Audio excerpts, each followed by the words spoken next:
Hi, I'm Jamey from Stonemaier Games, and today I'm going to talk about my favorite mechanisms in the game, Portals. Portals is a game that is of similar weight to games like Cascadia and Azul. It's uh, kind of in this beautiful abstract game category, and it does some things that I think are really interesting. Unlike some of those games where you have your own tableau that you are controlling, depending on the player count, you have these tiles on the table. The tiles are slightly different, they're double-sided, and you're sharing them with the other players. I played a two-player game, so we had two of these tiles out on the board, and over the course of the game, we were placing tokens on these tiles, um, on these boards, and neither of us controlled either board. So you're in constant competition over the space, the limited space on this board. There are little tokens that you place out here. So the board starts out really loose and open, and then it gets tighter and tighter as more and more tokens fill up these boards, your tokens and the opponent's tokens. The way you do this, though, or the way you place these tokens out here, is related to these cards. And this is my favorite mechanism in the game. So there are these cards that look like this, that show a different pattern.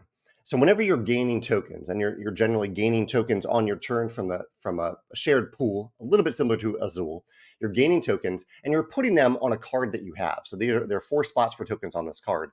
And then later on, I'm going to take those tokens and I'm going to put them in this pattern on one of these mats to the best of my ability. If the mat is really crowded near the end of the round, I may not be able to put them all out there. But ideally, I would be able to put them all out there. And not only would I put them out there, but I'd put out those tokens in spaces that match their colors. I'm not showing you the tokens right now. It's a little hard to hold them up to, but they're little round Azul-like tokens that you are transferring from this little card and putting them on the board in this pattern. And if the colors match, you gain some extra points. If you're also adjacent to matching colors, you gain some extra points. The key here, and this is a really satisfying mechanism to kind of fill up the board, to find those right spaces, to match the colors, especially since you don't control the board. There's a little bit of tension over whether or not the opponent will do something similar. But these cards offer a really nice choice because when you gain these cards, you can have at most 4 of these cards at a time. You gain one of 3 different decks of cards. You can gain the easiest ones that only have 2 tokens on them. They're higher numbers. I'll talk about that in a second. You can gain the medium ones, these have 3 tokens on them, so they're take a little bit longer to fill up. And then there's the 4 that I showed you. It takes the longest to fill up one of these cards.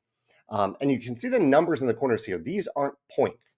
You're getting the points from actually placing the tokens on there. Rather, they're priority. So this stack of cards has the fastest priority. You will get the place first during the placement phase of each round. Whereas the cards in this stack, they have the slowest priority. You're gonna go last. And so the spaces that you really want to cover might not be available by the time it gets to you. So there's this really nice choice in the game as you're playing of when you're selecting cards and filling these cards in particular, do you go after the easier to fill ones with a lower priority, or do you go after the harder to fill cards with the fastest priority, pretty much guaranteeing that you're going to get the slot that you want, but it will take longer for you to fill up that card?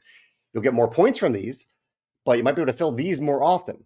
So do you have a mix of them in your display? Do you go after all 4s? Do you go after a mix of 2s, 3s, and 4s? It's a great choice in the game, and I really like games that let you choose the difficulty on an ongoing basis. You're essentially choosing your own difficulty level. You're going after easy stuff or hard stuff, and you're choosing that as you play. So early on in the game, when you're getting your footing, you might go with the lower cost cards, the ones that only need 2 cards, 2 tiles, and then later in the game, when you're like, okay, I've got the strategy now, I can see how I'm transferring this shape over to this board. You might go for the more difficult cards.